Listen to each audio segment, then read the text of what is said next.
What's up? What's up? What's up, everybody? Hey, Scotty White, World Combat Sports. Hope everybody's doing fine. Be sure to share the video and turn up and tune in.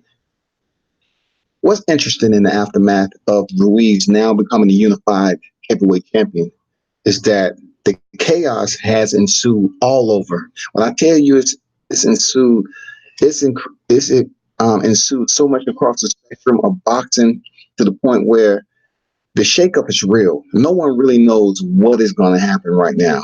We don't know if Anthony Joshua is going to have the rematch, and we surely don't know if that is a failed subject or off the table, and who's next in line for Ruiz.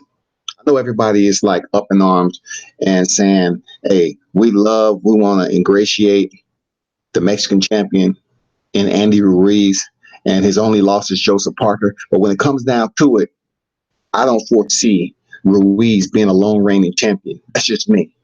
It's no sort of hate or anything of that nature. I'm just looking at him as a person. You know, even though he had 100 amateur fights, I'm just looking at him and what I've seen in there against Joshua. And I kind of have to put Joshua as that variable of looking terribly bad rather than praising with all these adulations towards Andy Ruiz as just being this new dominant heavyweight champion. He went in there and defeated a guy who looked absolutely terrible and gave up. What's going on, Boxing Conversations? How you doing, man? Salute to you. AJ needs some time off to get his mind right. Robert Stewart say, salute boxing family. Salute, man. Salute everybody that's in the chat. Real talk, man. Thank you for your support. I hear a lot of people saying that. You know, when it comes down to AJ needing his time off, like, wasn't there, a plethora of media outlets just braggadocious about Anthony Joshua doing it in such a short period of time? Wasn't they out there? Wasn't they the same ones out here just saying, you know what? He won the IBF title in 14 fights. 15. He defeated Charles Martin. He defeated Vladimir. He was just, the accolades was like unlimited. Now he's at the rock bottom. He's a non-issue right now. He's outside. He has basically been jettisoned from the top of the highest tier of heavyweight boxing to the bottom of the barrel. Now, for what I said in my earlier live, now comes the mental issues. Now comes the, he wasn't right. He didn't seem like he was in the fight. I would look, I'm going to say this about Joshua. He hasn't been giving any excuses. He's been basically saying, hey, Andy Ruiz was a better person that night. And I can commend him for that. I mean, on a short leash of vernaculars, I would give him that praise. He hasn't been coming up with excuses, but everybody else in this media need to stop. Y'all need to stop just trying to say, oh man, Anthony Joshua, he's just, he needs help. He wasn't right. Something's going on. Of course, something's going on with this guy. He just fell from grace. Anthony Joshua fell from grace the hard way. And I've been saying this for quite some time, that it was only a matter of coming over here to the U.S. because the UK, even though they drained those people, those boxing matches over there in the O2 Arena, Wembley, they're not a whole entire country of affluency. Not everybody over there is rich. So when Eddie Hearns found out he just couldn't milk those people anymore and just raise the nosebleed seats from just say $50 to $300, they found out they had to come over here where the money's at. Also, for Joshua, he had to get clean. No one's going to convince me that Joshua was clean when the testing standards over there are absolutely much more accommodating than it is over here. You can get approved for therapeutic usage over there. But coming over here, it's not going to fly. Hey, Jeff Bodan, what's good with you, man? I was thinking the same thing, bro. Salute World Combat Sports from Syndicate. Salute to you. Appreciate that. Boxing Conversation say, doing good at work enjoying the boxing talk. No doubt, man. I'm much on here. I'm gonna be on here much more heavy. Talking about the aftermath of our, now Mexican heavyweight champion. Boxing conversation. Salute my brother Robert Stewart. Um, Mr. Boxing Moves. Love the channel, but doing a disservice to Ruiz. I call for the upset. Hey, if you call for the upset there, Boxing Moves, kudos to you. I will be honest, man. If you heard my live, I wasn't giving Ortiz 3 rounds. I'm not gonna lie, because my assessment of a fighter, even though I was not a Joshua fan, my assessment on looking at him losing to Joseph Parker and then his whole entire makeup, going in there for the first time as a last minute replacement, even though it was just over a month of him stepping in the ring and getting that victory, I just didn't give him 3 rounds. I really thought Joshua was ready for this, man. But make no mistake about it. My son is half Hispanic. Okay, his mother is Hispanic. I keep my assessment as dichotomized as I possibly can. And I am not in no way, shape, or form diluting the victory of Andy Ruiz. I know he's celebrating. He deserved. He embraced the moment. He seized it. And he's now in a part of history that no one can take away from him, y'all. He is the unified. Not only is he the unified, he's the first to do it of Mexican descent. Man, come on. That's hard. That's hard. For real. That's big dog shit. Like, when he walk in the room, and he gonna get mad love from all the Mexican fighters before him, because he did what no other fighter in Mexico has ever been able to do. Mr. Boxman said, love the channel. But okay, I read that. Salute my brother. Ruiz should have been the WBO champ beating Parker. He got robbed in New Zealand. He came up just short, man. You know how boxing is. You either win definitively, you make no mistake about it to the judges, and you get it over and done with, especially in the championship bout, or you don't even leave it in their hands. And if Ruiz was robbed, he probably came in here with the same mindset to say, we're not going to leave it in the hands of the judges. We're going to knock this cat out. And he went in there and knocked the shit out of Anthony Joshua. He beat him down. And he did an outstanding job. I definitely got to salute Andy Ruiz. Definitely. He did his damn thing, man. Chavot to Andy Ruiz, man. Salute. He did an absolutely great job going in there fighting somebody such as Anthony Joshua. But on the other hand, I felt that Anthony Joshua, through my assessment, looked terrible. Hey, thanks to that PK Boxing and MMA. Appreciate that. Salute to you. Robert Stewart, Ruiz, edging against Parker, in my opinion. A lot of people are saying that Ruiz edged out Parker. But when you're the champ, in boxing, you know how they do, man. They're going to come up here and either you go in there and make no mistake about it, you get the job done, or you face going to the judges and getting robbed. Like we've seen it time and time again in the Rolodex, right? It never ceases to amaze us. But in this particular chapter in boxing history, Ruiz said, this is my night. I thought Ruiz looked sloppy in a lot of ways. I felt some of his punches and combinations were slapping punches, and he was in there with the chinny, discombobulated Joshua. You know what I'm saying?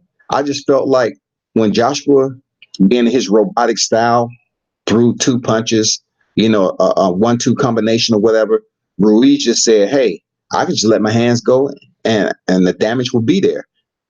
Watch Joshua ball up, put a high guard, and I can just about hit him wherever I feel like it because he's fearful. He's scared. He's optimistic. He's very caustic about returning counter shots.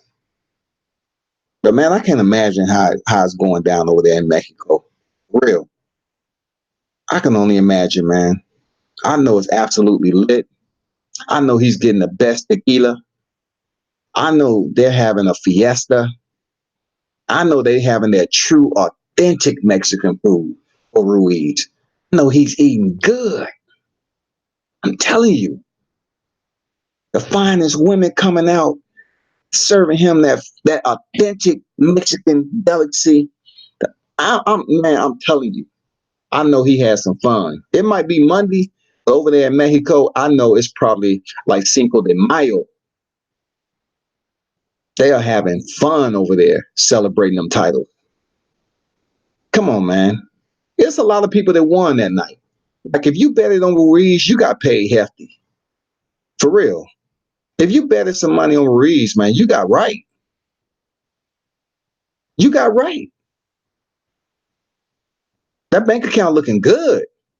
And if you had the money to spend, you was able to add some commas in there. You know? So, man, salute to him, man. He did the damn thing. I did hear that now Andy Ruiz is talking about he wants to rematch in Mexico. What do y'all think about that? Do you think if you just pick up the title, Ben, he just didn't win a single title? He he is now the unified champion. Do you think that he can voice his demands from somebody who did at one point in time? Joshua defended his titles a little bit. Does he have the juice to make those decisions, make those demands to say, I want to fight in Mexico. I want the rematch to be in Mexico. Should it be that biased? Should he have that much of a favoritism given to him just for winning the titles? Tell me what you think. I want to hear what you think. Mainstreamers, purists out there, supporters, World Combat Sports. Salute to you all. Thank you for tuning into the channel. What you think about that? Does Ruiz have enough credentials right now, even though he's a unified champion, but with less, only a matter of days to his title reign? Do he have the power to demand that the rematch be in Mexico? You tell me. While you think about that, I'm going to go to a short snippet of Dillian Whyte. Dillian Whyte, he was on here and he was talking about, what he thought, his process on what he thought about the aftermath of Joshua losing. He said some crazy things, you know what I'm saying? As always. I'm going to let you listen. I'm going to let you listen to a little snippet there. Those of you that's out there. Dillian Whyte has been saying that, the same thing that I pretty much said a while ago, that Joshua was being approved or allowed via a therapeutic waiver to take some type of steroid when he was over there across the pond. So when it came down to him having to come over here and fight, he had to get clean. So they had to change up the regime, change up, what he was putting in his body, and for him to come over here. So of course he looked like crap because his body was going through changes. And you're talking about a kid who's really not that strong. Like Joshua isn't that strong. He put in all that mass because they built him into a character. They built him into someone that the fans can look up to and want to be like. It's almost a lower grade of Drago. You know what I'm saying? Because at least Drago, he did some damage. You know what I'm saying? But for Anthony Joshua, if you look at his Olympic picture, he was very slender, very thin. He wasn't built, he wasn't muscular.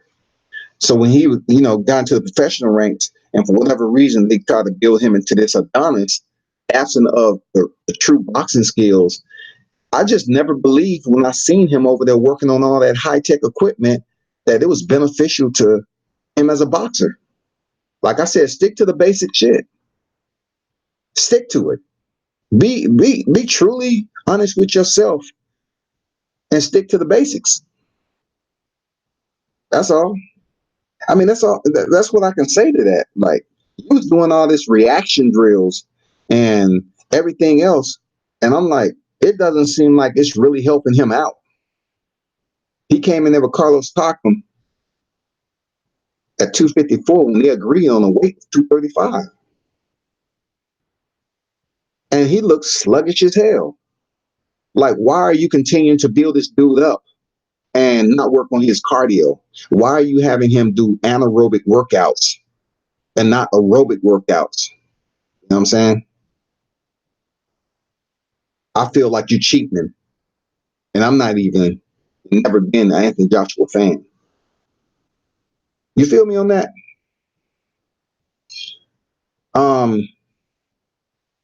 Jeffro said, I think the fight should be in the UK with US judges. Hey, Jeffro, I understand what you're saying about the fight being in the UK, but with Eddie Hearns at the helm, I'd be damn it'd be US judges, bro. It's going to be his appointed judges. That's the way Eddie works. You know what I'm saying? That's just my opinion. Robert Stewart said Ruiz should rematch in Southern California, Vegas, or Texas. That'd be huge. That'd be huge. Hey, hold on for a second. I'm going to give y'all a snippet of what Dillian Whyte was talking about, okay? So listen in. Why did you think I think there should have been too big, too strong, too experienced. There's been too. They fought better fighters than what Ruiz had done, and they have been destined to be the next. Like he's a big prospect, isn't he? He's a big prospect, man. Not prospect, champion. Not that prospect. Champion. I mean, he's meant to be. Almost a favorite, big as Mike Tyson, this and the other. He's selling arenas. He's got he's got 4 belts, I think, or whatever. So one was missing. He's knocking everyone out. He's undefeated. So, Ruiz has lost it. Ruiz hasn't been active. He's had some not great performance and stuff. So yeah. So what was your opinion of the actual fight? The fight. Joshua seemed scared, not bothered. He was throwing punches and running. He was jabbing out of range. He was jabbing and retreating. He was fighting with his left hand down. When he got hurt, he didn't know how to hold, how to tie up, how to survive. And it just seemed like he wasn't bothered. It just seemed like he didn't want to be there. It was strange. Maybe he just didn't. Maybe he couldn't do the pressure anymore. So a lot of pressure, a lot of stress. He just seemed like.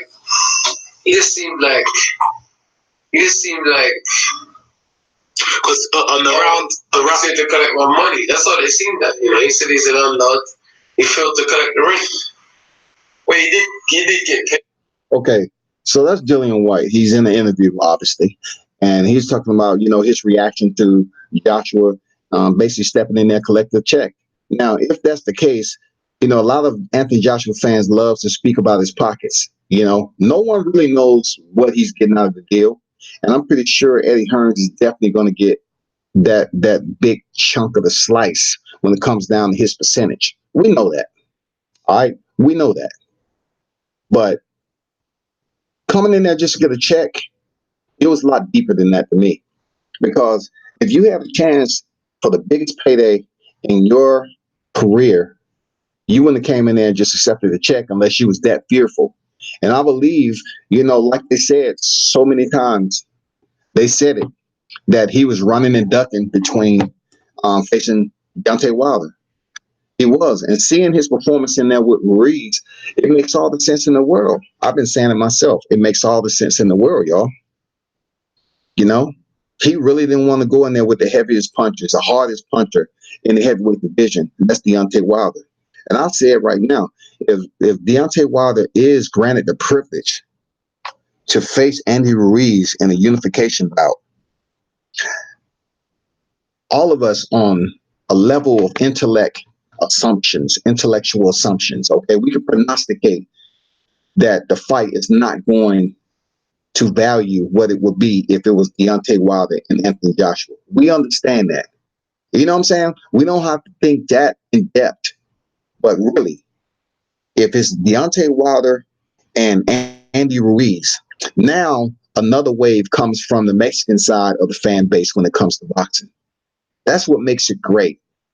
Because when Mexico have a Mexican, I'm talking about not a Mexican American, we're talking about a Mexican, you're going to have that entire fan base support. That's going to be great. So the numbers might not be as high as it would have been if it's Wilder versus Joshua than it would be Wilder versus Ruiz. You know what I'm saying? I seriously believe that when it comes down to them just falling short a little bit, but still able to come in with solid numbers if we see that unification bout. To be honest, it's not going to happen in 2019, of course. And I'll be remiss to say if I don't think it's going to happen in 2020, to be honest, people. Boxing Conversation said everyone in the UK is in shock over AJ folding under pressure. They are, man. They are, and they should be. But I just always felt it. You know what I'm saying? That Boxing Conversation, always felt it, dude. Like I always felt it. I always knew that watching him get through over there in the UK, when he crossed over that pond, somebody would forget to tell Eddie Hearns to get some binoculars.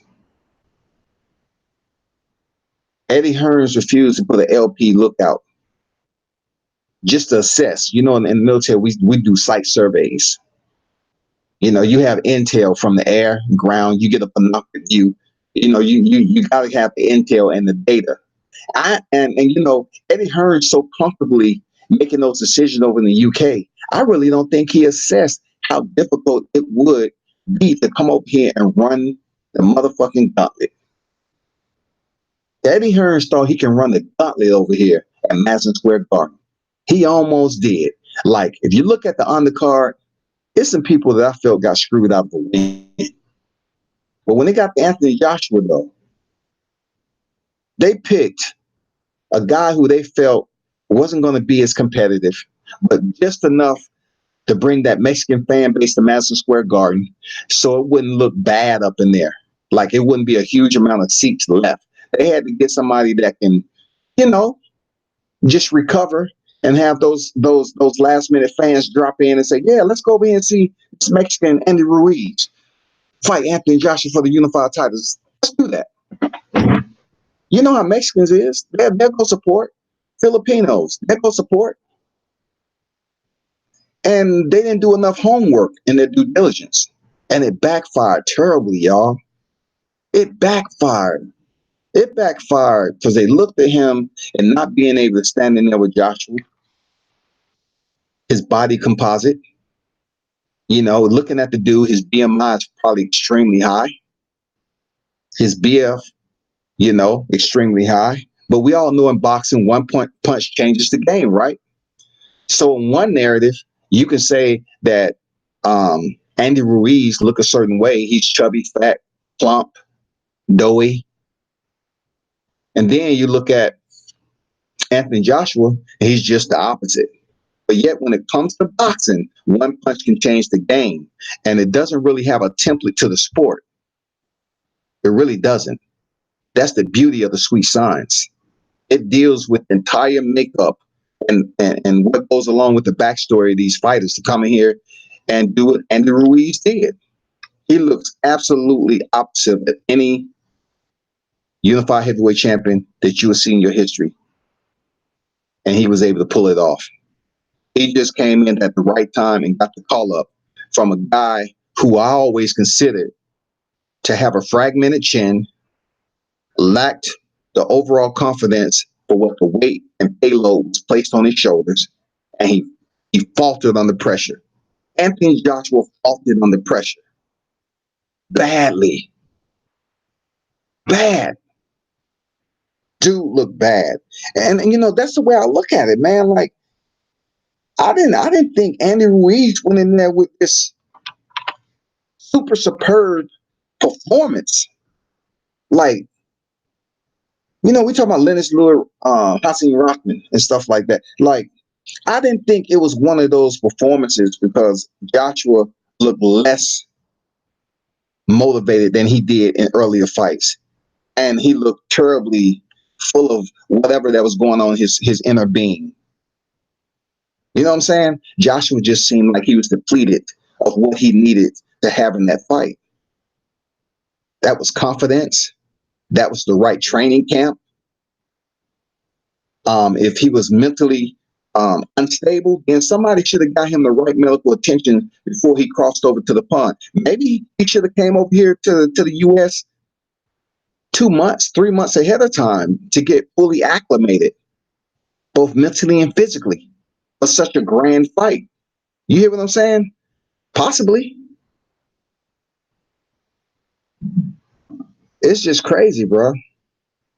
Let me let you listen to the a little bit more snippet of Dillian Whyte speaking about his countryman.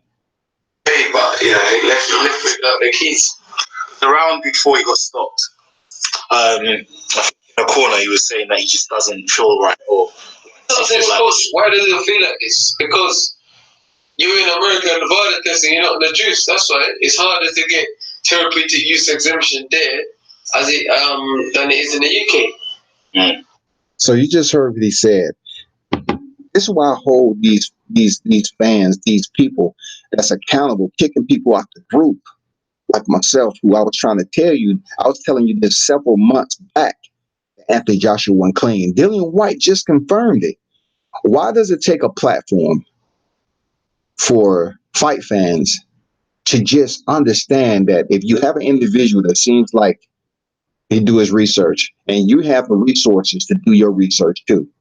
Dillian Whyte just said it right here, people, that he was getting therapeutic exemptions for certain whatever he was taking over there in the UK for VADA. So when it was time for him to cross over here, it was going to be strenuous testing. And him and Eddie Hearns was prolonging as much as possible to the point where Joshua was able to redirect what he was taking. Like he was able to get himself clean and he was able to get himself ready for whatever testing that was upcoming and pending for him. And he will not fall by the wayside like Jarrell Miller and test positive. Could you imagine if Anthony Joshua tested positive for something? I mean, he would have been much of a mental demise than he is already in this weekend. Robert said, I hate the way some of these ESPN analysts are sneak dissing Ruiz like he isn't a real boxer or something and hasn't been fighting since he was 6 or 7 years old. You talking about Stephen A or something like that? Like, hey, these ESPN analysts, they have always like had their somewhat biased opinion. Like you're on that platform, you cannot just say, okay, Andy Ruiz, he won the unified titles. Let's just celebrate him. They don't know too much about this guy. So it's going to be some criticism from one side. And then you're going to have the other side that really praise Ruiz. And I agree that, Robert, Ruiz has been on the grind.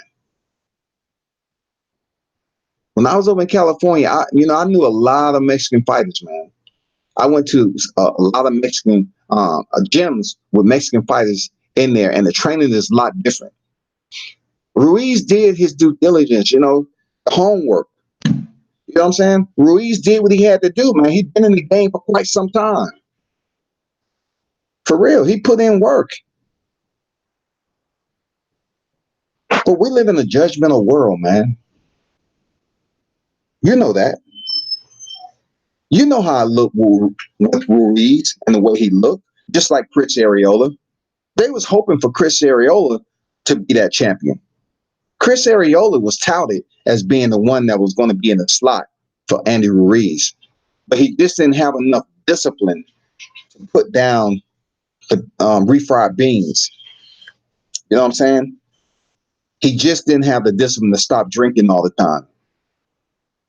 And I always say it like this, like you cannot look the part and then fit the script when it comes down to it and land the right amount of punches. Because the crazy thing about Ruiz, he's that dude that was growing up that never looked the part. They used to say, hey, man, don't fuck with Ruiz, man. He'll fuck you up. Don't do that. Don't do it, man. Oh, boy, he got hands. I can only imagine how many fights Ruiz was in because people underestimate the way he looked. You know what I'm saying? People look at him and it's like, man, I can fuck this dude up, fat ass, man. And then he ended up fucking people up. He said, okay, I ain't gonna do that again. And then word of mouth fast, like, hey, Ruiz ain't no joke. When they came in the gym and they saw him over there just looking all soft, like hot marshmallow on a freaking campfire. And then they found out, dude got some pretty decent cardio. Like, shit. He might be big, but dude got some speed. Like, that's called a blessing. Real talk, that's called a gift. Andy Ruiz has a gift. He's very round, and he looks heavy. He looks kind of toady. You know what I'm saying? But his hands are pretty damn, fast. Even though he slap box a little bit. You know what I'm saying? It went straight down the middle. There's not much you can take away from him, man, just because he doesn't look aesthetically gifted as a fighter. You have to give this man his praise and adulations. You have to allow him for being gifted. He went in there and defeated Anthony Joshua, period. Who am I to sit up here and be hypocritical about Andy Ruiz if I was in that same position and I was able to win the lottery? And the way I won the lottery was going in there and knocking out what people considered, you know what I'm saying, the A side of the heavyweight division. Not me. What everybody else was considering, and Anthony Joshua was the A side. He's the best that's out there. He's this, he's that. Ruiz shut him down. And the fucked up thing about it was Deontay Wilder didn't get a chance to prove that he was the guy that would shut Anthony Joshua down and become that one face, one name, one champ. They procrastinated long enough to fuck up. And that's exactly what went down, y'all. The transmission was clear. Over. It's an upset heard around the world. Over. Did y'all know? Did y'all hear what happened in Madison Square Garden? Hey, I was just on here talking about how much energy Deontay Wilder had when he was over there facing Dominique Brazil, right? I was saying, like, it's hard to emulate that. But I can probably tell you this. When people left the Madison Square Garden arena and walked outside and started walking up the strip, I can only imagine how lit it was once they walked outside. You know what I'm saying? Robert said Dillian came with the real. Man, Dillian, that's his countryman. He said that. I've been telling people that Anthony Joshua wasn't clean, man. All that strength he had to push through his lack of cardio to defeat these guys. Like when I saw him with Carlos Takam, I was like, you know what? This dude is overrated. You know, the fight was stopped prematurely with Carlos Takam in the 10th round, only because Alexander Povetkin has stopped him. And that was a future opponent for Anthony Joshua. So they had to make it to a point where we don't want to fuck up this fight. Because if he goes the distance with Joshua, that'll kind of take away some of the hype and the money that we have in a future opponent in Alexander Povetkin. So the referee out of nowhere just stopped the fucking fight. Like, it was so obvious that the ref was trying to do everything possible to end that fight before the 10th round. So he went in there against Joseph Parker. Joseph, no matter what his tribal descent is, he didn't do enough. He didn't go out on his shield. He ran. He did have Joshua hurt. But once again, people, thank you to the referee. The referee was freaking injecting himself into every little scrum that they had. Every time they clinched people, damn, the referee was right there. It was like that motherfucker was teleporting. I bullshit you not. Every time you turned around, man, that referee was right there breaking them up. Break. I'm like, damn, Joshua, how does pockets feel? Now, what y'all break them off with? For real. Fight, goddammit. You know, a lot of Joshua fights after Klitschko seem a bit deceptive, insidious to me, because I just felt like Joshua was always inside the perimeter of Eddie Hearns in the UK. So he was able to shine. He was able to get away with a lot of shit. So when they found out they couldn't milk their own people anymore, they found out they had to come over here to the US and get this work. Yet they had to get that body right because they had testing. Yeah. Robert said facts about Areola. Yeah, for real, man. Robert, boxing conversation said Ruiz and be kicking ass with a Kool-Aid smile on his face. Man, that's real talk, man. For those old heads, those old school cats that know what Mr. Kool-Aid is, you know what I'm saying? You know, shout out to Mr. Kool-Aid. But yeah, he will have a Kool-Aid smile, man. But I'm telling you, Ruiz is blessed without the appearance, the makeup, the template that they try to give boxers at his tier. You know what I'm saying? He's blessed to be rounded the way he is, look out of shape, pudgy and stuff, all gooey. You know what I'm saying? A Mexican Michelin man. He has that look about him. But yet, old boy can throw hands. You know what I'm saying? They have a scrutiny and criticism about Deontay Wilder. He look like a basketball player and he's too tall. He's just long, rangy, talk about the size of his legs, but yet he's the hardest puncher in motherfucking boxing. Period.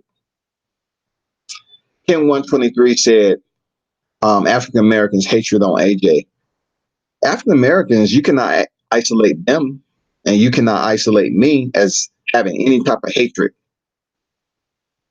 I think that's just one of those bloviated assumptions that's way off the mark. That's all I can say to that 1, 2, 3. You know what I'm saying? You might just be a hater yourself. Because how can he be Nigerian just because he have an accent doesn't change the shade of his skin? You know what I'm saying? That comment is way off the mark. Stupid. Doesn't make any sense at all. So try to re-comment, try to repost, right? And come up with something with a bit more validity to it. That's all I'm telling you. Because how can African Americans hate on AJ all because he has an accent and he looked like us? That makes no sense at all, man. That's the dumbest comment of the day. Sit your ass down. Stay ready, Boxing TV. What's good with you? He said, I still think AJ is a top fighter, just not ready for Fury or Wilder, nor Ruiz. If he's not ready for all those three star ready, then who is he ready for? He ain't ready for Dillian Whyte right now, the way he looked.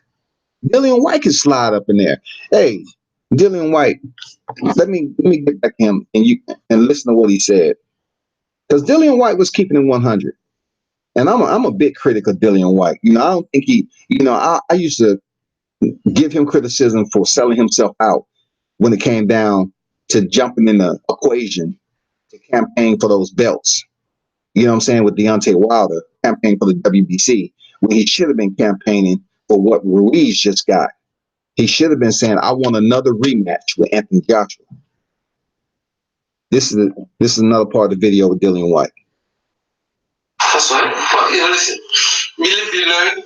At the end of the day, I lost him and I built back. I'm sure he's a big enough and strong enough guy to obviously come back as Olympic champion, former world champion, almost at this big world champion. So I'm sure he'll come up big and better, stronger. And I still believe he beat Andy Ruiz in the rematch. I just believe that he needs to look at his camp, look at what went wrong, look at what he did wrong, look at where he was spending his energy in the wrong places, and correct him and come back. I'm sure he's got a very experienced camp in Robert McCracken, the whole of EAS, Sheffield behind him, they're proper scientists and proper strategic people. So I'm sure they'll look at everything and break everything down.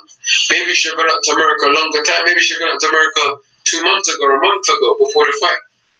Do you think he'll take the rematch straight away?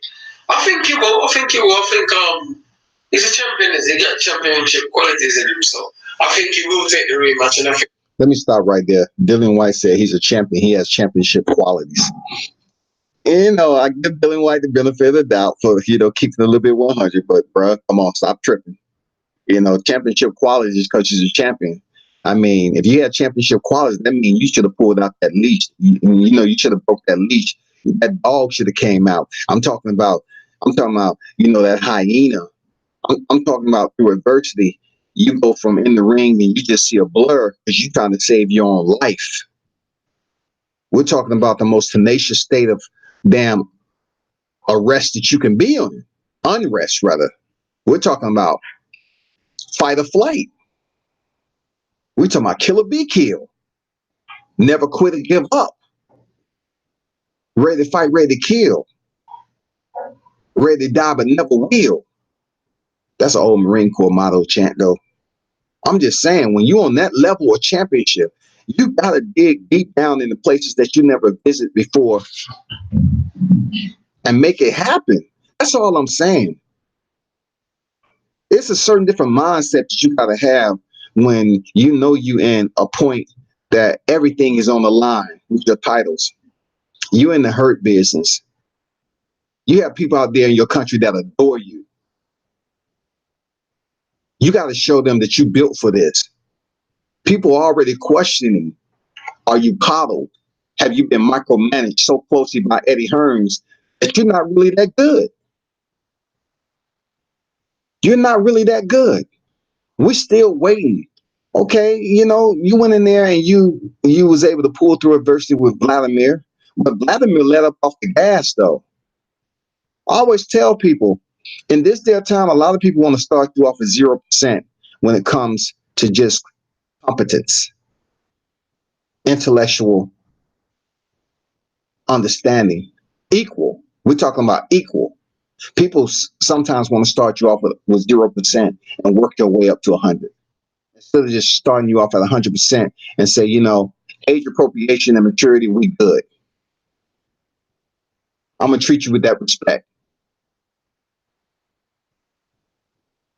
But I look at it in a lot of ways that while I don't have too much sympathy for Joshua, I just see him in certain areas where he was trying to betray, and it seemed like he was rehearsing, and he was pretty much, fucking off Deontay Wilder last year, and he wasn't really being a true champion.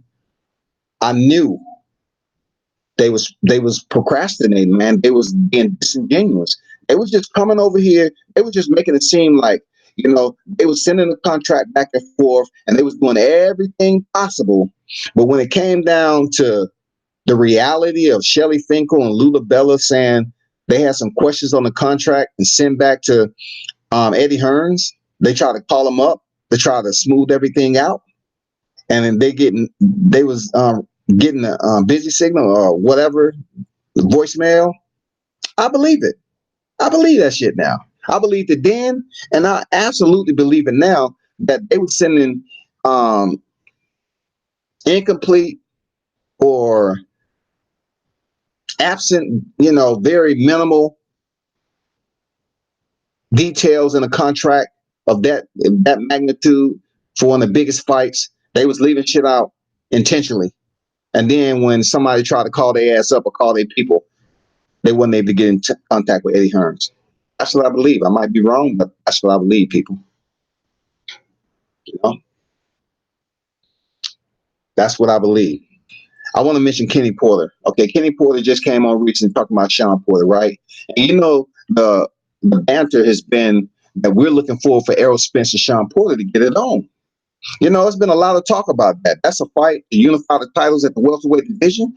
And guess what? We want to see it. We want to see this. Showtime against the Truth, Errol Spence. We want to see them lock up. We want to see it because Sean Porter, his last fight, leads me to believe that Errol Spence, because every fight ain't the same, though, okay? But it leads me to believe that Errol Spence will be the favorite. And also, it's a potential in there to put a whooping on Sean Porter. But what I would give Sean Porter in this instance is that he is that grimy cat that can close distance and don't worry about taking shots as he's coming in, and clinch a lot and try to be dirty, try to make it a dog-eat-dog fight, try to get a cut, an early cut on Errol Spence, try to do anything possible to make this fight uncomfortable for Errol Spence, That's what I see with Sean Porter. Because if Sean Porter comes out here and boxes like he did against Yordenis Ugas, he's going to be simply fucked up. For real. He's going to be seriously in a state that people are going to be holding their mouth open like, God damn, we thought Mickey Garcia took that punishment. Man, Sean Porter, he got it worse.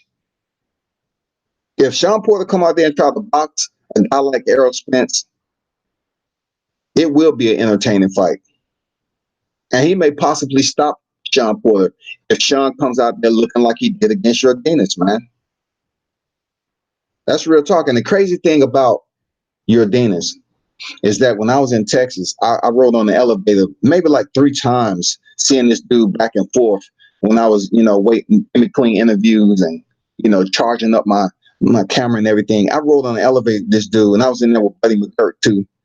And Sergey Kovalov, manager.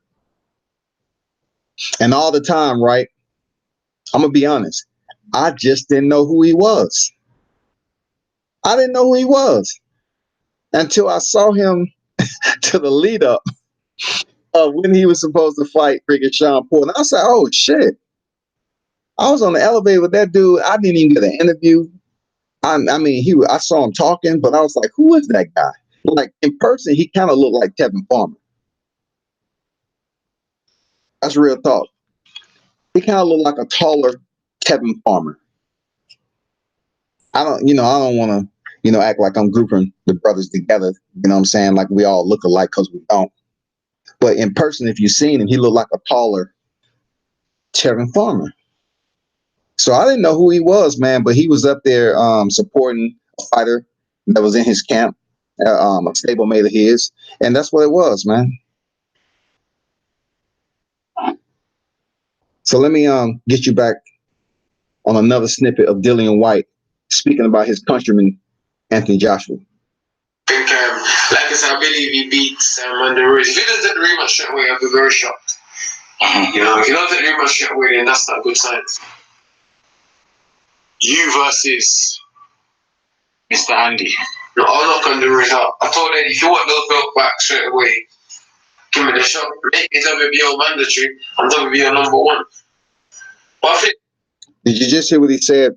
He said, hey, Eddie Hearns, make me the shot, give me the shot at Andy Ruiz, and I'll knock him out. But what did I just say earlier about Ruiz having those belts? What did I just say? They may indeed become fragmented and disbanded because of all these mandatories. I mean, unfortunately, we were so close, man. We was on the brink of seeing a goddamn, unified champion. I'm not saying it's out of the picture yet. I'm just saying we were so freaking close to seeing possibly unification bout in 2020 because the fans was asking for it. The whole boxing community was asking for it, right? And now we may indeed see Andy Ruiz lose in defending his straps in the unification, because I feel that Dillian Whyte will be a good contest, a big competition for Ruiz. I do. I feel that he can go in there and make it a fight. I feel that it will absolutely be exciting. I do. I feel that he will go in there like freaking Dillian Whyte does and put it all on the line, man. I mean, you got Derek Chisara out there. You know how Derek is. That'll be a pretty wild firefight, barn burner. You have Joseph Parker that just signed with the Zone. He's going to be somehow, some way, him signing with the Zone. We're going to see him get back in the limelight a little bit. But who has the belts? PBC, Al Heyman.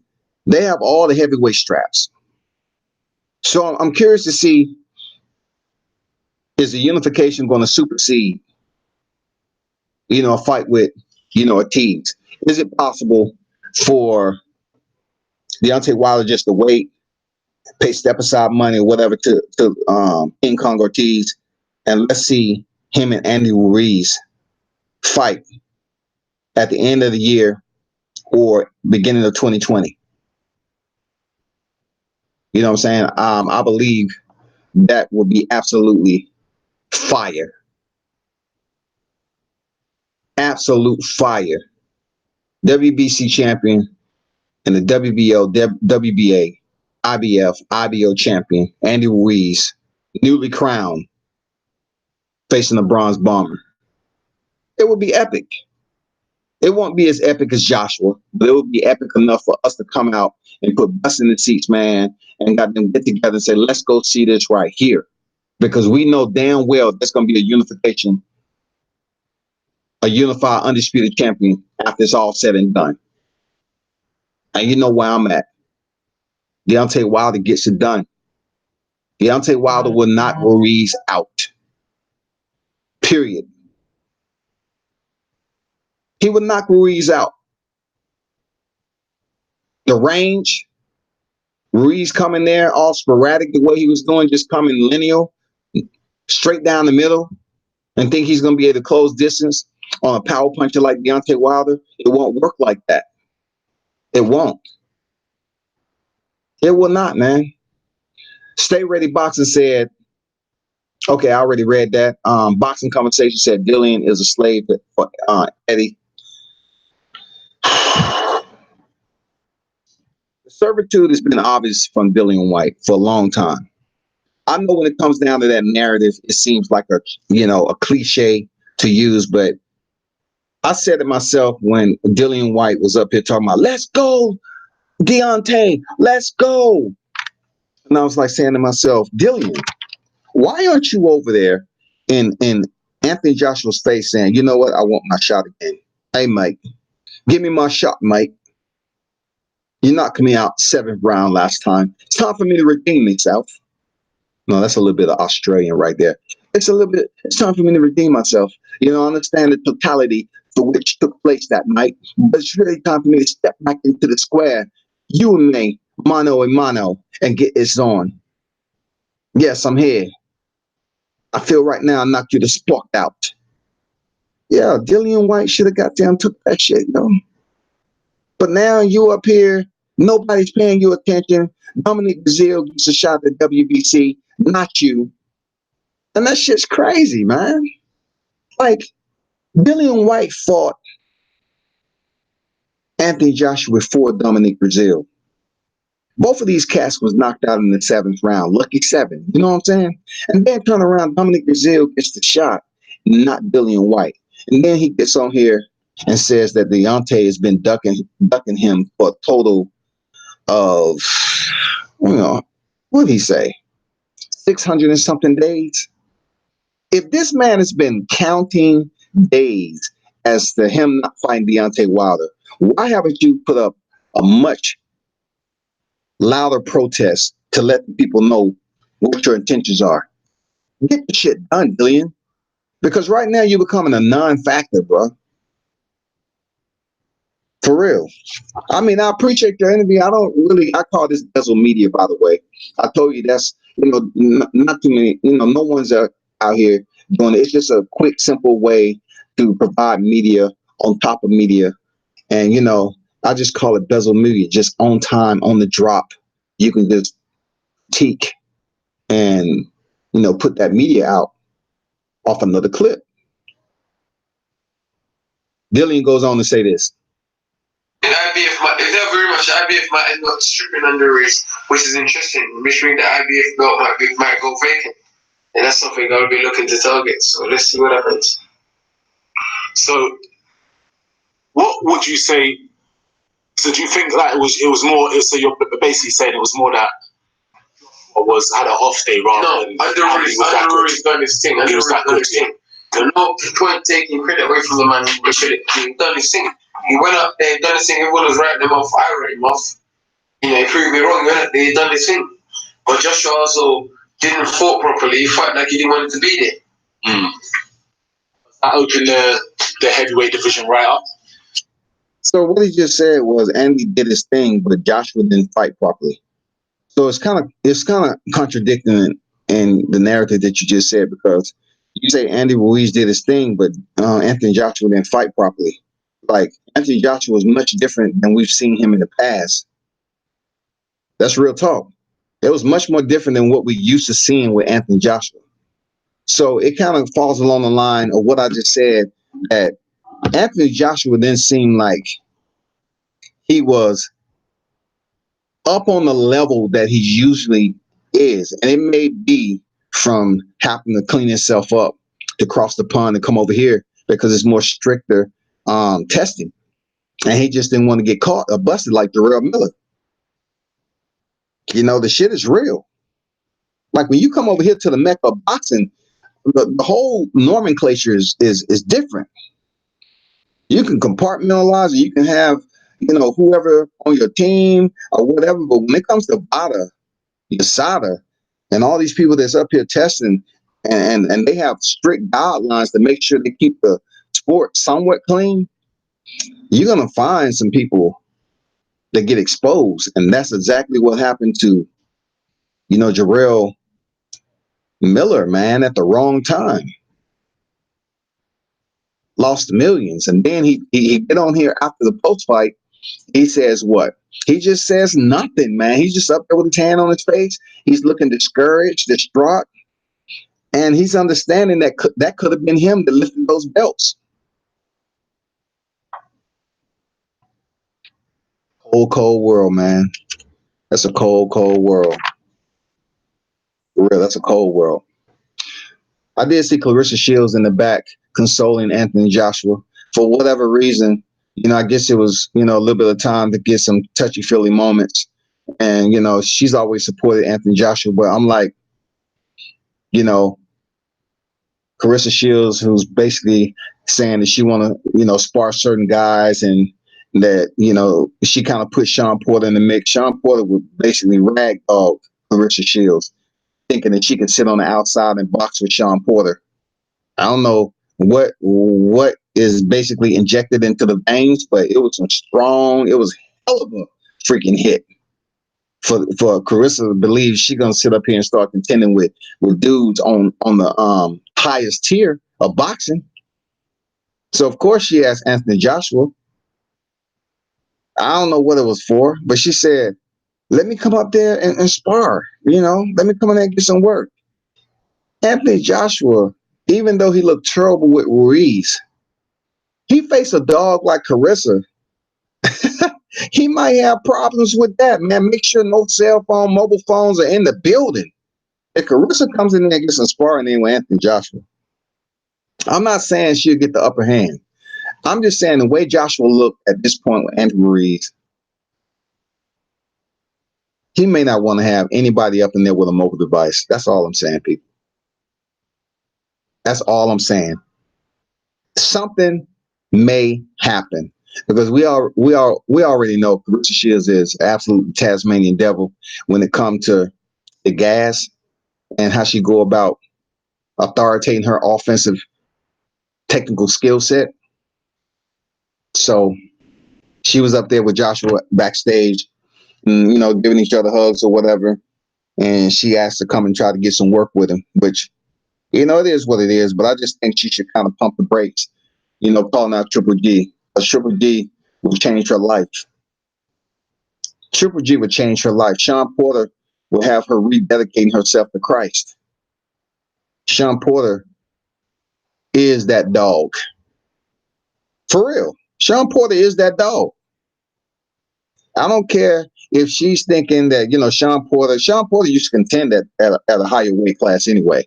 But, just because Sean Porter is fighting 147 and he looked a little crazy in his last bout, and Clarissa, unifying the middleweight titles, doesn't mean nothing.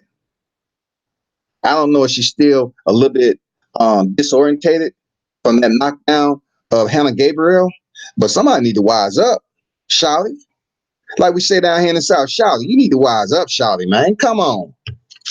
What the hell you talking about, Shawty? Let me come around here talking that nonsense, man. Sean Porter will have her rededicate herself to Christ, man. She'll come in here with a preach uniform on next. Talking about, I'm just no longer that angry person that you see me as right now. I am just so loving. I just want to spread the gospel to all these fighters. I want to start some nonprofits, some 501c3s, some LLCs, and I just want to spread the word.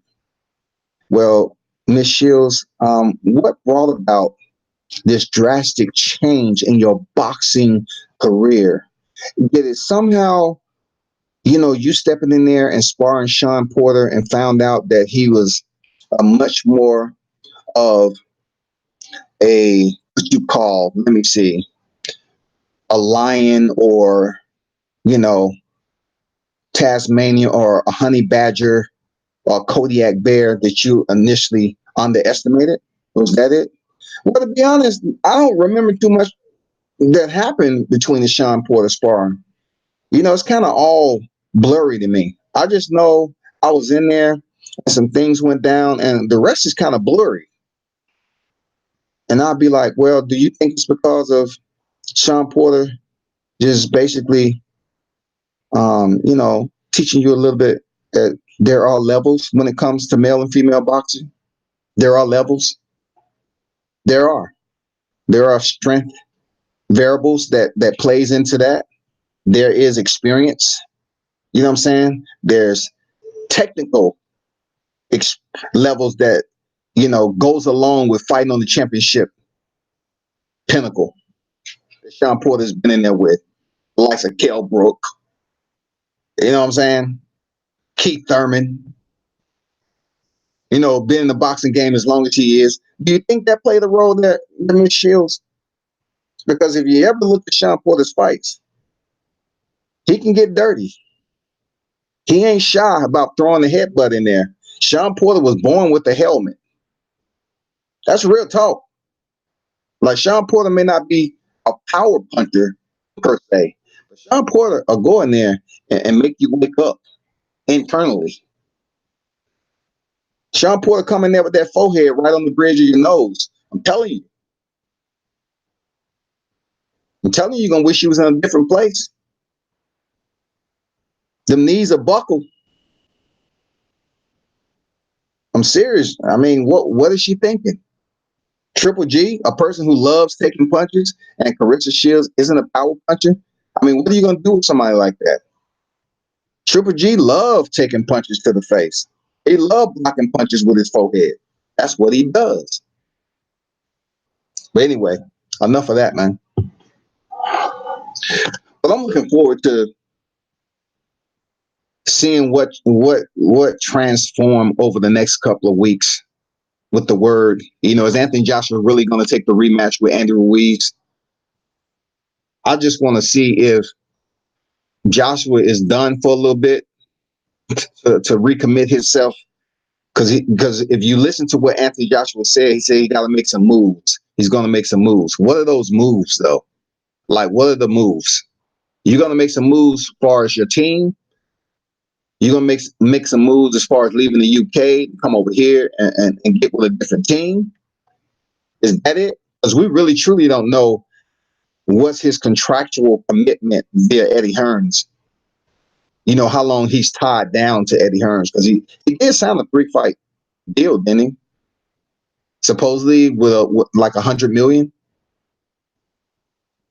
Isn't that? I mean, it only becomes a delicate onion when you see fighters trying to leap up out of somewhere and then things get nasty. And of course, if you don't think for 1 minute that Eddie Hearns won't get on the mic and torch Anthony Joshua, if things aren't right, he try to leave the UK to come over here and rededicate himself to a different camp, and he's still contractually binded, it ain't gonna go well for him, man. Seriously. Somebody said earlier about Anthony Joshua being Dillian Whyte being a slave to Eddie.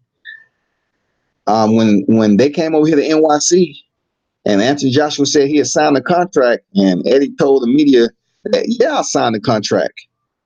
And Joshua was up the line saying he signed the contract, but Eddie Hearns did. He said, I own him.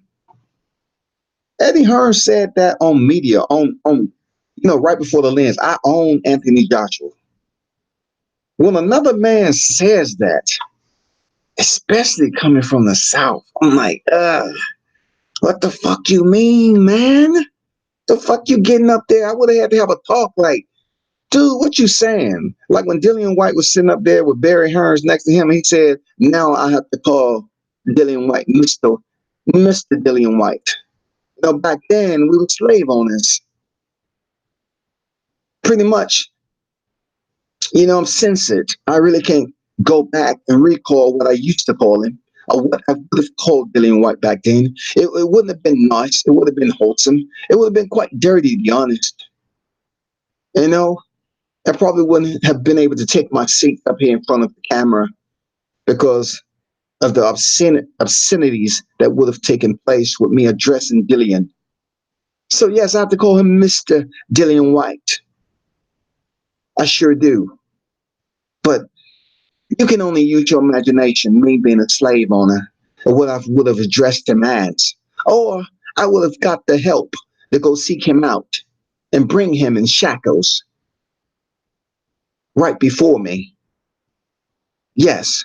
So when you hear somebody basically up here making light in that particular nature where so many people have suffered, and then Dillian Whyte still advocates for this guy. He still is bonded. Like when I seen him over here in Vegas, I really thought Dillian Whyte was about to make that transition. It's like, God damn, Dillian has awakened. He's awakened. He's woke. He's going to stand up for himself. He's not going to be tied down. But look, we truly don't know how deep Dillian Whyte is when it comes to Eddie Hearns. Like I was a huge critic. I still am a little bit. But when it came to Dillian Whyte and me finally seeing the dude and talking to him a bit, I was like, damn, this is a nice dude, so to speak. Like, okay, he's okay. Because I was very critical of Dillian Whyte and the way he went about, his business and the way he was up there dogging Deontay and just really putting himself in the medium instead of campaigning to return to fight for the unified titles with Joshua. It's almost like they was just having him out here clowning, subjecting him to buffoonery without him really feeling any type of way about it. And then when the public didn't gravitate to it, he gets on over UK media and he calls Deontay a coward over and over again. I say, so he loves calling Deontay a coward. And he just did it in this interview too. But you're no closer to touching gloves but Dominique Brazil was. You think about that. You know what I'm saying? Like Dillian Whyte is marginally connected to what's truly important. Hear me when I tell you that. You know what I'm saying? If he's aiming for victory, and that is stepping in the ring, you don't overshoot the mark. You know what I'm saying? Keep your shit tight, bro. Stay in line. Stay focused. Don't come in here talking this nonsense, campaigning outside of what your objective is truly is. Your objective truly isn't the WBC. Because right next door, and it used to be right next door, you had Anthony Joshua, the unified champion, and you couldn't even get close again. You couldn't even return to negotiation process, and they took your ass serious and get another shot at the motherfucking belts. So that's why I was on him, man. I was on Dillian Whyte, man. Like, I was on his neck because I just felt like, damn, dude, you got knocked out. Go redeem yourself. Listen in. Not really, because there's rematch clauses right there. The only thing that might be good is the IBF might become vacant, because if they agree to rematch, IBF is very strict on the mic. Say to him, yep, you have to defend him as a, because that's what just to become champion. The IBF stripped Tyson Fury because Tyson Fury didn't fight loss of, I think, or whatever it was a mandatory, and they stripped down Fury, and then they put Charles Martin. Charles Martin on, and Charles Martin won the fight with Gloskov for injury to his knee, and then Joshua overplayed Charles Martin to pick up the belt because he knew it was an easy fight. So the same thing, ironically, the same thing happened to someone else. Yeah. If they strip him, put me on Pulev in, and then for the vacant belt, and I bash Pulev up, you know. See, he's right. You know, Pulev is out there, man. Pulev is out there in the shoot. After Pulev returned from, you know what I'm saying, doing what he did, you know, touching lips with somebody who obviously he had that rapport with. And at the time, people was probably saying, you know what, we're going to strip you of your access or whatever if you don't do something about it and show and save face. But anyway, you know, when Pulev returned from his suspension or whatever from kissing that reporter, then we'll see how he matches up with whoever his opponent is. Because I always say like this, is it really healthy for Anthony Joshua to return to the square right now? The way he went out, the way he looked, though he was even able to drop Ruiz early on, the way he looked on his way out to the final calling of the bout with the referee. Do we really want to see him back in there? I don't want to see him. It's only one fight I want to see, to be honest. And that's the bronze bomber in there against, you know, the newly crowned Mexican heavyweight Andy Ruiz. That's what I want to see, man. That's the only fight I want to see. You know, I know Deontay Wilder is going to go over here and give King Kong Ortiz every bit of that knockout power. He is. He's going to finish him early. And then I truly don't think that Tyson Fury will, since the bout is going to happen in 2020, I don't see Tyson Fury being in the equation. Like, he has Tom Schwartz coming up, another guy who people sit up here and don't want to criticize Tyson Fury for facing nobodies. Okay, we want to talk about Sepa Safari and Francisco Pianetta. Now he's facing the dude named Tom Schwartz. And come on with that, man. Man, come on now. He want to come in here with a mental illness storyline again. Now he's facing Tom Schwartz after stepping in there for the title. And y'all still don't want to get Deontay life-changing favor? He sent that man all the way up, teleport. And what happened while he was in the light, man? Only Tyson Fury can tell that story. But I've told that story plenty times before. Deontay sent that man into the light. And all the Gypsy King messengers that was there was basically briefing Tyson Fury and telling him that, listen, you're here for a reason.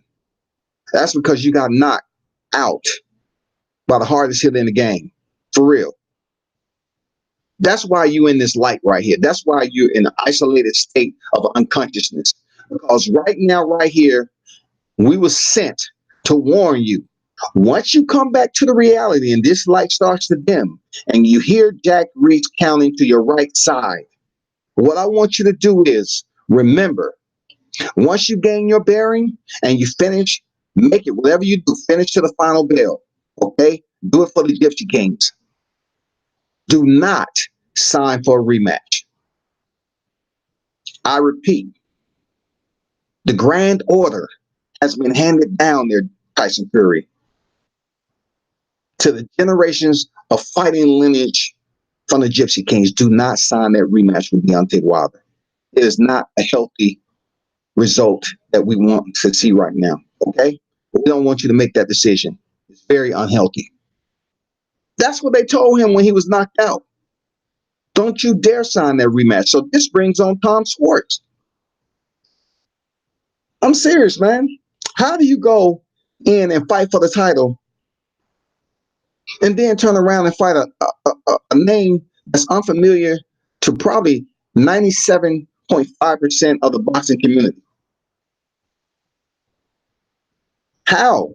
If in one breath Tyson Fury said Deontay is the fiercest puncher, and then you turn around and you call the man a bitch and saying he's a dosser and you know, just telling him to do all sorts of things that's inappropriate for me to repeat again. Because we don't say shit like that over here, really. Not on these U.S. grounds. But I'm just saying, how does that not tell you that Deontay Wilder is the hardest hitting puncher in boxing? And indeed, he may have concussed Tyson Fury and forced him to make a different decision on who he was fighting. Seriously. So y'all can complain about Deontay Wilder facing King Kong Ortiz, but the same casual fans, when I'm in these groups, they always bring up Ortiz. Oh, Ortiz had him hurt in the 7th round. 41 seconds. He was just giving him the business. He was landing punches. He almost had Deontay Wilder hurt. The referee was about to stop it. That's what I hear. But they fail to mention that he never went down. He had already dropped King Kong. He weathered the storm. All they want to do is talk about 3 or 4 seconds to begin the 8th round on the referee somehow, the ring doctor, coming up on the apron and shining a flashlight and doing a quick exam or whatever, and then hearing Paulie Malignaggi say, "What is he doing? He can't do that. He's giving the fighter more time. He can't jump up on the apron like that. What is he doing?" And then, everybody want to latch on to, like, he was able to receive 25 seconds to begin the 8th round to catch his wits, to get his equilibrium back. He never really stumbled, man. Like, he was still there.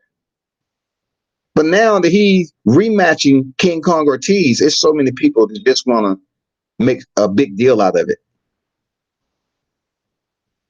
It's called making competent decision. What's good for business, man? Especially when Anthony Joshua wasn't willing to step up and take the fight.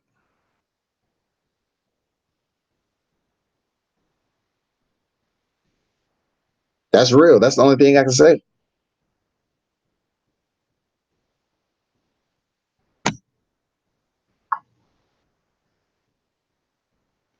Let's talk about Ruiz, as I will close out a little bit,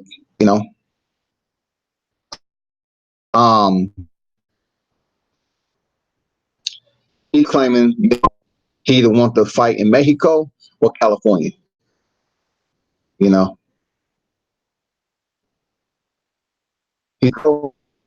heavyweight champion in Mexico. So I love to have a rematch there. I'm still picturing myself that this is true. All the hard work and dedication, I made my dreams come true. We've been working for this my whole life. It's overwhelming, and I'm just excited. I bet you are. And this is a quote boxing scene article, quote the boxing scene. And also they say more than likely the fight is going to take place in the UK stadium. And many have mentioned Wembley as a front runner. Joshua, look how they quote this now. And I'll be stripping narratives down without even completing it. I'm just reading ahead of time. But they say Joshua filled in 90,000 fans at the venue for his 2017 win over Vladimir Klitschko. They say Joshua filled. They didn't say he was in there with the legend and Vladimir Klitschko. They say Joshua Field, which is absolutely truth.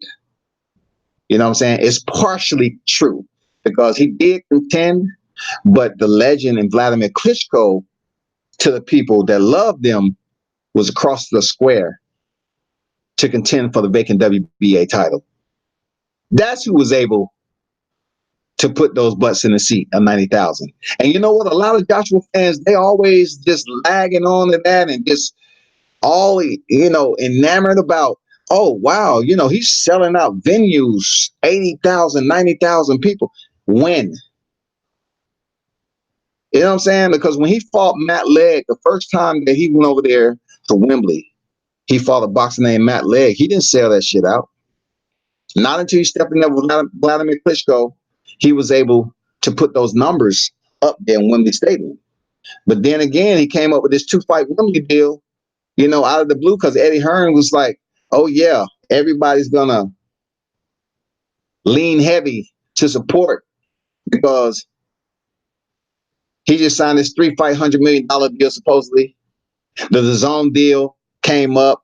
He want to say a $1 billion DAZN deal, and then we signed a 2-fight Wembley deal. So he felt when it came down to him rededicating his lies in the media, all of a sudden Wembley is open. When the negotiation process was going on with Wilder and Hearns and them, Wembley wasn't available. Okay? Wembley wasn't available for that year 2018. Then all of a sudden, the WBA came out with a bogus mandatory, or else Joshua is stripped. So when negotiations stalled and was severed, all of a sudden, these new deals come up, and that 2-fight Wembley deal was one of them. When he said, oh, we have a 2-fight Wembley deal. We have a date set for September 22nd, 2018, and we have a date of April 13th, 2019. Who did he fight again? Alexander Povetkin. He didn't sell out Wembley. Then you turn around, April 13th, just came and went. Just came and went. No one even talked about that April 13th Wembley date, just passing on through. What the chaos. Did y'all see the precipitation? Did you even see? Hear me out. Did you even see how everything played out? You don't need a meteorologist to forecast the weather on how the storms rolled in 2019 for this disaster. It was absolute disaster. Like, they couldn't book the April 13th date. Then to make their U.S. debut, Jarrell Miller. And if you look at back, if you take a peek back on my lives, people, I BS you not. When they was in NYC the first time and freaking Jarrell Miller was talking so much shit to Anthony Joshua, disrespecting him on stage, and Joshua seemed so uncomfortable. Listen what I said on there. I said, Joshua's going to fight Jarrell Miller. This is the same week where Joshua was saying he was coming over here to sign the contract for Deontay Wilder. The same week, man. I can't make this shit up, man. I'm telling you. That's the same contract where Eddie Hearns' name was found on that contract after Joshua said he signed the contract to fight Wilder. Now it's up to him. But at that time, Jarrell Miller was in Joshua's ear, screaming obscenities and everything, cussing him out, talking about his mama and all that. And I told people, I said, you know what? They're going to fight. That's going to be his opponent. And sure enough, coming over here to the U.S., you know, of course, he turned down $50 million from Deontay. He ended up fighting, signed up to fight Jarrell Miller and ended up imploding. Disastrous. You know what I'm saying? Not only did it implode and freaking Jarrell Miller was extracted from the equation, more so to fuck with your neurological offset, fuck with your synapses. Andy went in there and shocked the world. Andy Ruiz went in there and shocked the world, man. Remember, the essence of war is deception. It is, y'all, real talk. It was some people that was nostalgic that happened in the fashion it did. I wasn't, to a point, because I'll be honest, I wanted Joshua to keep the belts. I just wanted him to sign that contract finally and face the Bronze Bomber. Real talk, man. Genuine to the core, man. I just wanted Joshua to keep the belts. I wanted to see him face the Bronze Bomber. I just felt like I was deprived.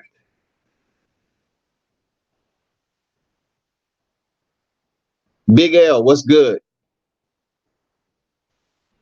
Big L say, only why I honor the rematch if it's in Mexico in front of 100,000 drunk Mexicans. Hey, man, no matter where it's at, if it's in Mexico, man, I'm pretty sure it's going to be lit.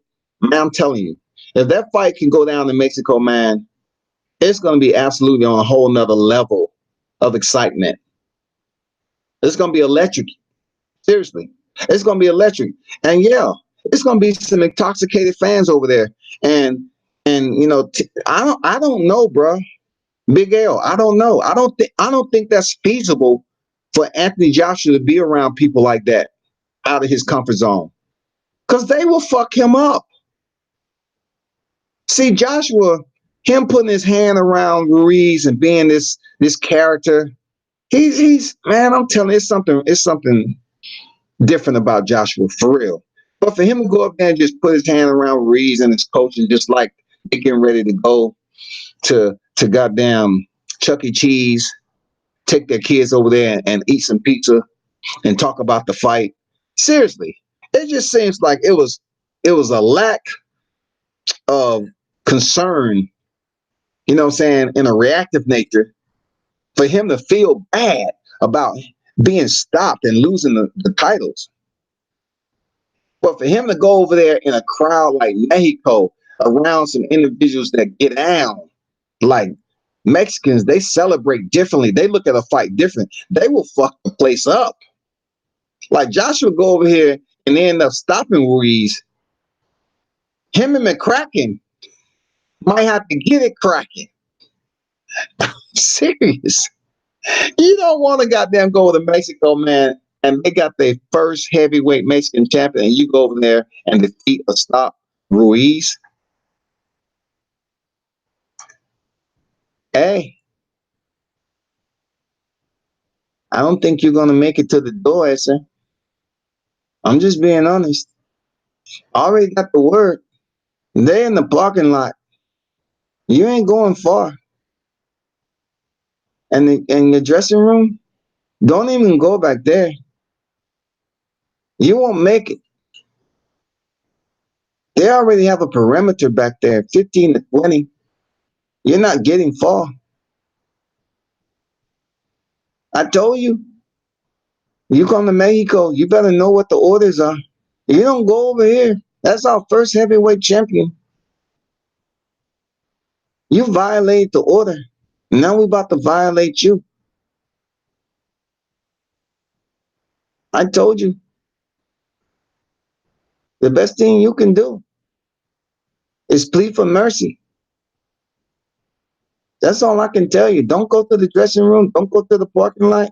And don't try to run out the side door. Everything is surrounded. You better ask for forgiveness, essay. That's the only way that you may be able to fight again.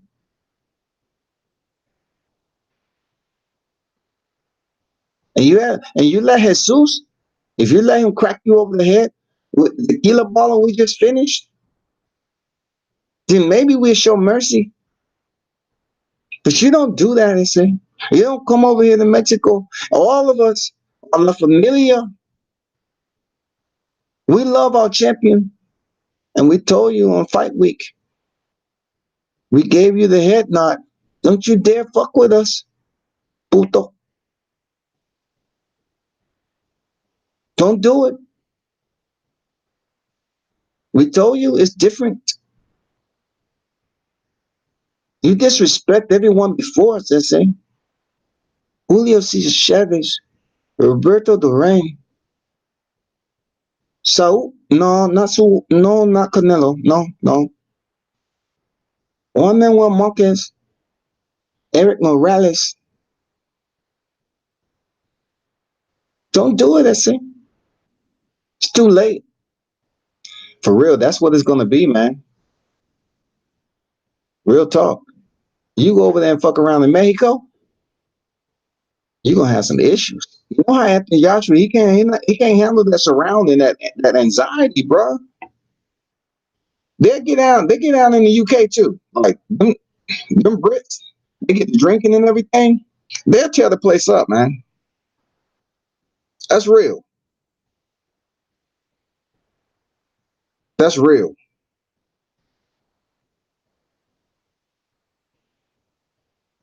That is absolutely real.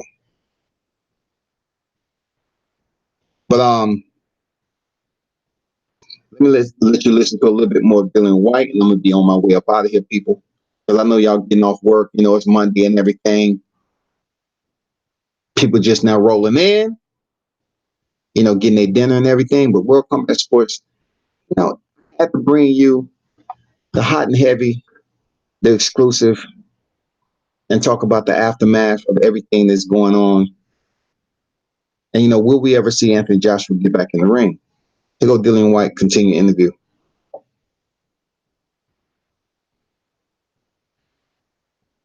If I be a Pugilist, I'll smash Pugilist to bits. And that's obviously a fight that you Wait, very big important fight against Oscar Ruiz. Dangerous guy. Oscar Ruiz beat Ruiz. Oscar Ruiz beat Ruiz and they went to the Olympics. That's why Ruiz never made it to the Olympics. Oscar Ruiz beat him and then lost the Camerali. We went on to win the Olympics that year. So it's very interesting. He's a very, very dangerous guy. So he's a potential banana skin. So I'm just focusing on him. You know, I'm not doing a Joshua focusing on Wilder and Fury and all that. Focusing. So do you think that you overlooked him slightly? I don't think you overlooked him. I think because there's no need to. Yes, he did overlook him because when Ruiz was acting, oh, can I have a photo with you? I'm a big fan, and I can I take photos with the belts? He gave him the belts and walk off. You're a champion, you don't do that. So listen, these are minds. Have a look at them from here. They're minds. You know. And that's why I'm going to close it out with Dillian Whyte. See, you know, even though I haven't really been an advocate or a supporter of Dillian Whyte, what he just said was somewhat, you know, the same narrative that I mentioned. Like, Anthony Joshua, you don't give the challenger the belts to take pictures. You don't do that. Like, when did that come into the fray as being a champion, just giving, when you're the unified champion at that, and you're just giving your title to the challenger? When did that ever come a thing to do? When did that become protocol? You know, when was that a part of the code? You know? But he was talking about Oscar Rivas actually defeating Andy Ruiz when they was coming up, you know, to the Olympics. So he said that Oscar Rivas, his next opponent, might be a banana peel. And you know what that is. You know how the Brits talk. You know, it might be a banana peel. So he might slip on a banana peel because he does have it. Like, Andy Ruiz was a banana peel, okay? Andy Ruiz was a banana peel, if you read into it. So he's basically saying Oscar Rivas might be also. It might slip up and be much tougher than he initially thought. I'm not sure if you all agree, but indeed, you know, Dillian Whyte, Oscar Rivas is what it is. I'm not putting too much emphasis. I will tune into it if I have absolutely zero chores to do or tasks or articles to write or whatever. If I'm not contextualizing anything, if I'm just sitting back chilling, you know.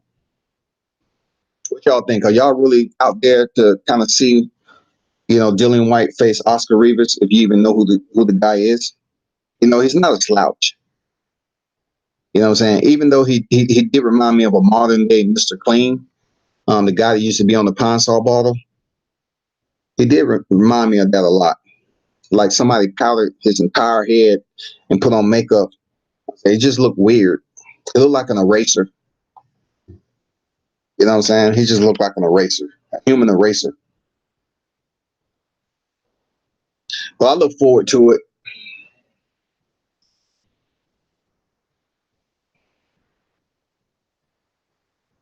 But what else I look forward to is on the upcoming bouts that's scheduled. You know, shout out to Josh Gray Jr. that has a bout coming up 13th July. You know what I'm saying? Chicago's own. Training out of Pullman's gym out there in California. Shout out to Don't Blink. Y'all make sure you tune in and check him out. Mr. ESPN.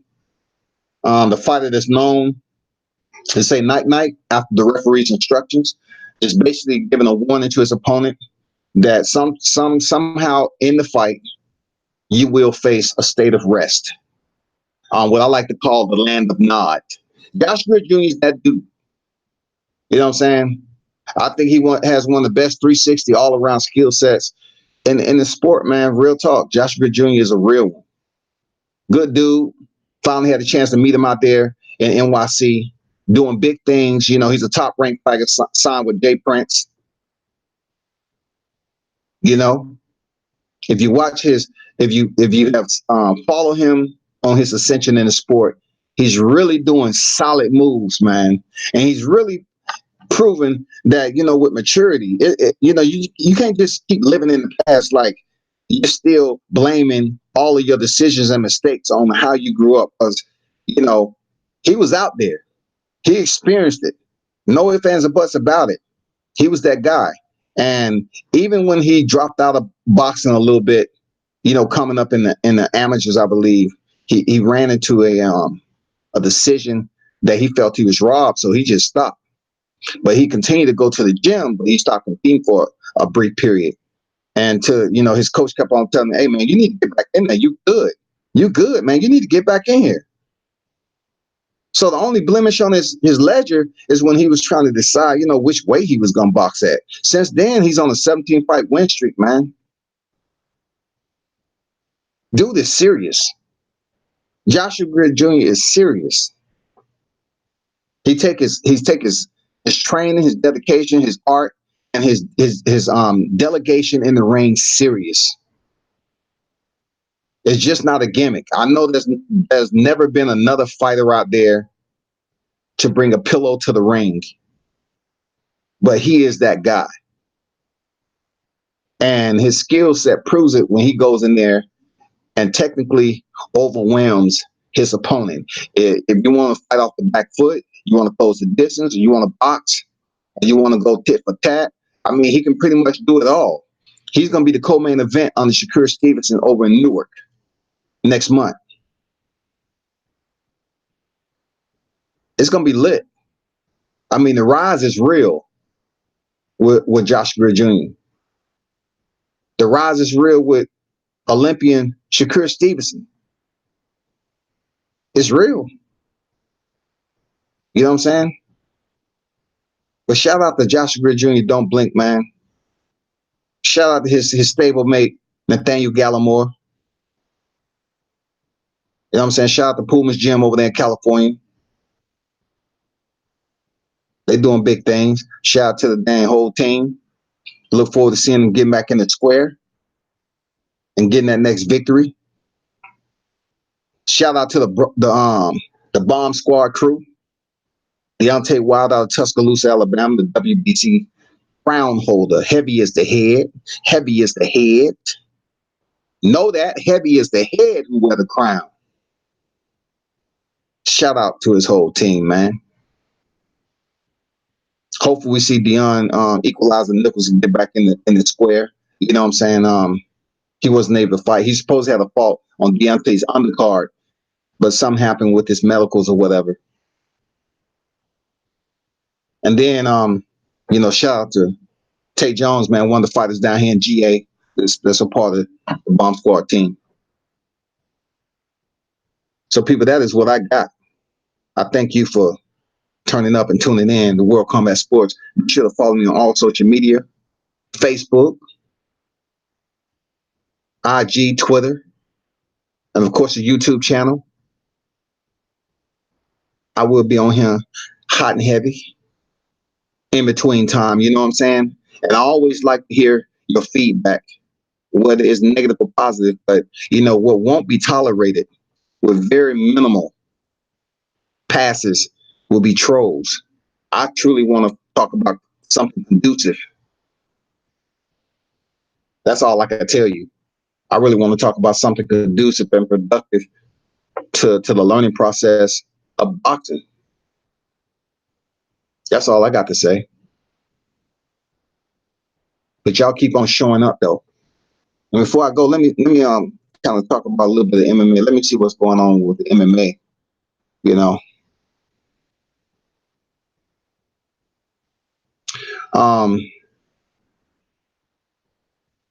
You know, like I mentioned before, Yoel Romero, who was pretty much criticized heavily by Michael Bisping, you know, for being, he did the same thing to Anderson Silva for popping positive. He just won a 27 million settlement, and now Michael Bisping, who's been very vociferous type of dude, very rambunctious in a lot of ways. He's in awe of the millions of dollars settlement. You know what I'm saying? He called Yoel Romero the soldier of steroids. But Yoel Romero, man, has some of the best open workouts you will ever see in mixed martial arts. Some of the best ever, y'all. And then the fight that I really want to see is going to be very competitive with two guys who avenues and parallels have brought them to the cross path. You have Henry Cejudo, the former wrestling, I'm talking about the gold medal Olympian wrestler, real deal. He's the current flyweight champion. He went in there and defeated Demetrius Mighty Mouse Johnson the second time around after, close to 2 years.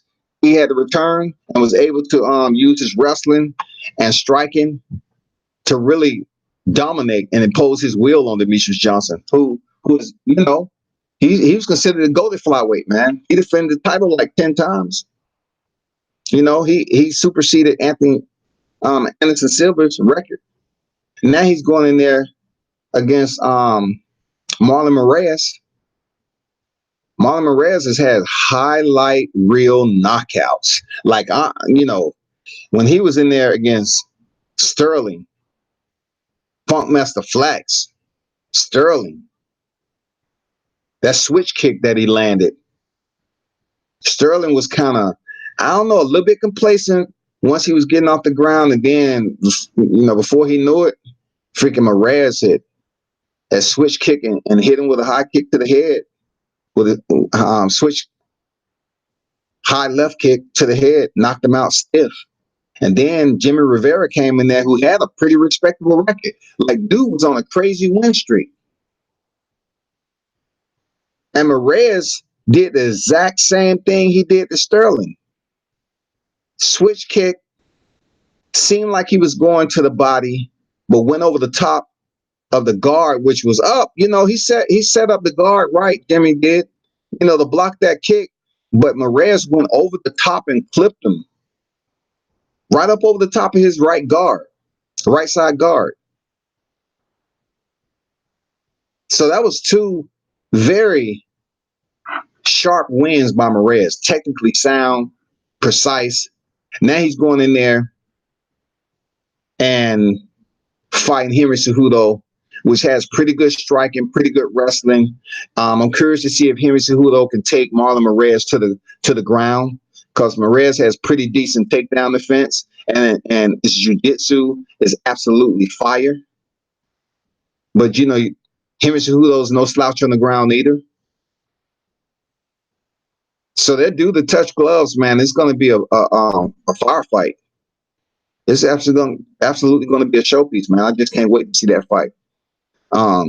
What I can tell you, it's not going to be a lay and pray. Somebody may possibly get knocked out. Seriously. I'm just curious who has a stronger ground game, because these two individuals, for them to keep it on the feet the entire 5 rounds, because the UFC is 5 minute 5 rounds for a championship fight. So now that TJ Dillashaw, who's the last guy that Henry Cejudo defeated, he's now out. He popped positive, so he released his belt or whatever. So Dana White has been trying to close down the flyweight division, right? So now that Moraes and Henry Cejudo is going to fight at 135 bantamweight division, the belt is vacant. So that shit is going down, real talk. And it's between these two, and it's going to be fire. Let it be known. The co-main event, for what I'm hearing, Valentina Shevchenko is back in there, man. My girl, Valentina Shevchenko. Man, what you talking about? What are you talking about? Valentina Shevchenko is the 125-pound champion, the flyweight champion in the women's division. That division hasn't been around that long. As you know, that the Ultimate Fighter, they had a finale and the winner was Nico Montano. Nico Montano won, and then she was set to face Valentina Shevchenko, who's basically contended up in the bantamweight division 135 already. But she just couldn't win the title. So when they decide to create another division in 125, she said, hell yeah, I'll go down there. And shit, Nico Montano was doing freaking open interviews. They were set to fight, right? And Nico Montano was doing open, workouts, chilling with the fan. All of a sudden, she came ill. And Dana White was pissed. Like, no, you played me. So they stripped her of the title. And then Valentino fought for the title. Ended up winning. So now that she's the 125-pound champion, she's due to face Jessica Eye. Jessica's pretty solid competition, for real. She ain't no slouch. But Shevchenko, if you ever seen her, Valentina, she is an all-around monster. She's very sexy, though, easy on the eyes. She's one of those guys. Look, she has a pistol tattooed on her body. You know she ain't about that bullshit. You know? King Mo, he's talking about retiring, thank God. Because King Mo was on the slide. You know? King Mo is talking about retirement, which is good. I'm surprised that mixed martial arts is even talking about Ruiz. They usually don't have boxing. They usually don't talk about boxing or whatever. They usually don't. But, the biggest fight is popping, like I said, Henry Cejudo versus Marlon Moraes. I'm just going down, kind of taking snippets here and there of people that may touch your familiarization without giving you like just the popular names. Speaking of popular names, like Alexander Gustafsson said he's retiring. He went in there against Anthony Smith, who just came off a loss to John Jones, and he lost a 5-round decision. But a quick turnaround. He went back in there against Alexander Gustafsson, man, and ended up subbing him. So, Alexander said he's just not in it. He's just not in it no more. So he left his gloves in the cage, which signified retirement, and he's done. You know what I'm saying? It's been many fighters that's retired and they come back, but yeah, that's what he's saying. He's retiring, man. And he was one of those guys that looked the part, real, tall, about 6'7", I believe. But for him to lose crazy fights like Anthony Rumble Johnson was able to stop Alexander.